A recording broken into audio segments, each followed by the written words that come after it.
बिस्मिल्लाहिर्रहमानिर्रहीम। अस्सलाम वालेकुम स्टूडेंट, मैं आपकी टीचर मिस सितवत।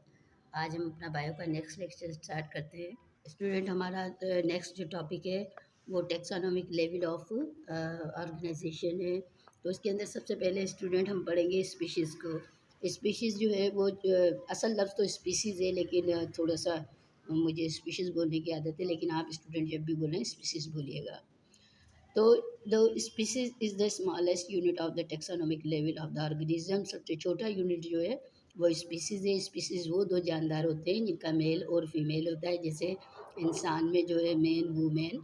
तो इनके करेक्टरिस्टिक जो है वो सिमिलर होते हैं, विच इंक्लूडेड मार्फोलॉजिकल सिमिलर। अगर हम देखें तो हमारा मार्फोलॉजिकल स्ट्रक्चर सेम होता है। हर वो जानदार जिसका मुन्निस और मुज़क्कर हो, मेल फीमेल हो, तो वो स्पीसीज़ कहलाता है। ये जानदार ऐसे जानदार होते हैं जो आपस में ताल्लुक़ कायम करते हैं और अपने बच्चे पैदा करते हैं, और उनके जो बच्चे होते हैं वो भी फर्टाइल होते हैं, यानी बड़े होकर जो है वो भी अपनी बेबीज़ को प्रोड्यूस करने के काबिल होते हैं। और फिर वही हम थोड़ा सा लेक्चर को रिवाइज़ कर लेते हैं। स्पीसीज़ मिलती है तो पॉपुलेशन, और पॉपुलेशन जो है वो मिलके कम्युनिटी, और कम्युनिटी जो है वो मिलके आपका बायोलॉजिकल सिस्टम जो है वो आपका इकोलॉजिकल सिस्टम बनाती है। और बहुत सारे इकोलॉजिकल सिस्टम जब मिलते हैं तो हमारा बायोस्फीयर बनता है।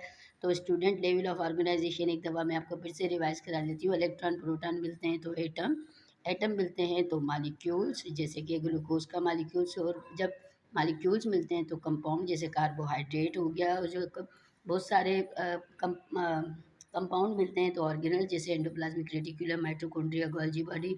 और जब ये सारे के सारे ऑर्गेनल्स मिलते हैं तो सेल बनता है, और सेल मिलते हैं तो टिश्यूज़ बनते हैं, टिश्यूज़ मिलते हैं तो आपका ऑर्गन बनता है, ऑर्गन मिलते हैं तो आपका सिस्टम बनता है, सिस्टम मिलते हैं तो एक जानदार बनता है। और उसको हम जो है ऑर्गेनाइजेशन भी कहते हैं, ऑर्गेनिज्म भी कहते हैं। और उस ऑर्गेनिज्म के मिलने से पॉपुलेशन बनती है।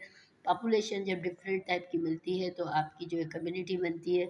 कम्युनिटी के साथ आपका नॉन लिविंग इन्वायरमेंट भी मिल जाए तो इकोसिस्टम बनता है, जैसे पॉन्ड इकोसिस्टम, जैसे एरियल हवा का इकोसिस्टम, और जैसे आपका लैंड जो है टेरेस्टेरियल इकोसिस्टम। और लास्ट में आपको बायोस्फीयर है। बायोस्फीयर जो है ये वो रीजन होता है अराउंड द अर्थ जहाँ तक आपको ऑक्सीजन मिलती है।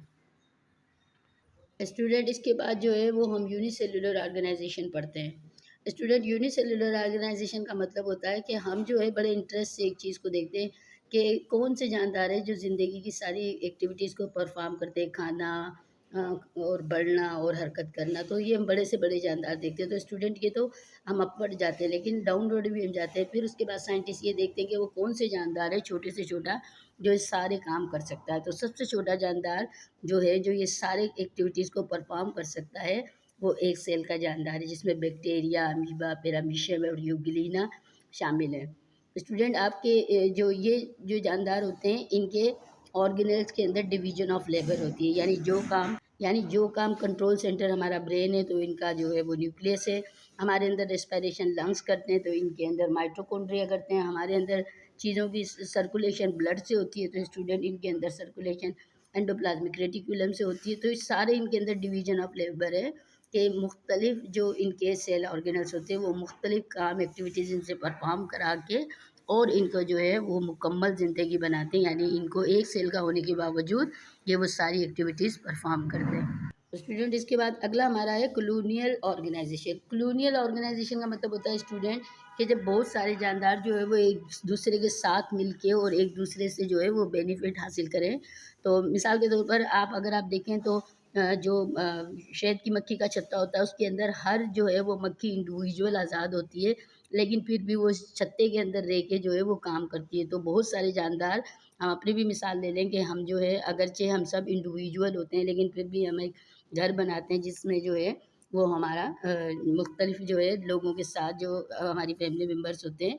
तो कॉलोनियल ऑर्गेनाइजेशन का मतलब है जब बहुत सारे जानदार एक दूसरे से के साथ रहें फ़ायदा उठाने के लिए, तो वो कॉलोनियल ऑर्गेनाइजेशन कहलाती है। ये सारे जानदार यूनिसेलुलर होते हैं, लेकिन ये एक कॉलोनी बना के रहते हैं।